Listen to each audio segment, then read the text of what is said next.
على ايطاليا؟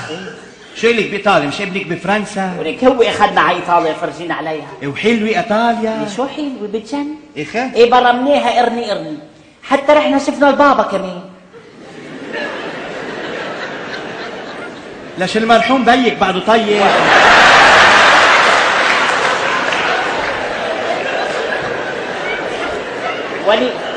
ولي البابا تبع الكنيسه.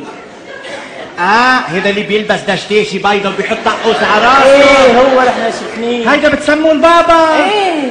ومرته شو بتسموها الماما؟ ولي هيدا ما بيتجوز، كل عمره ما بيقرب على النسوان، بيضلوا بتول يعني.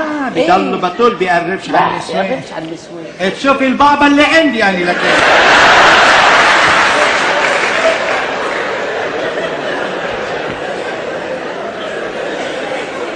والله لو عنا بالاسلام بيحطوا بابا، بحسيني بيطلع اهم بابا والله.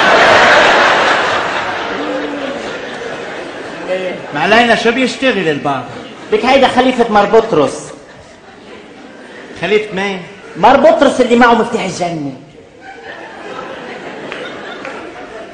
هلا مار بطرس وحده ومعه المفتاح، ولي بلكي ضيع. شو بتعملوا؟ بضلكم برا؟ ايه دخلك انت بهالحكي؟ دخلك ولي كيف بده يضيعه؟ كيف؟ ايه شو بعرفني اللي كل عمري بعرف اني بمار بطرس؟ شو بعرفني يعني؟ إيه ليش انتوا بالاسلام مين عنده مفتاح الجنة؟ نحن بالاسلام كل مين معه مفتاح وبنفتح ونطلع.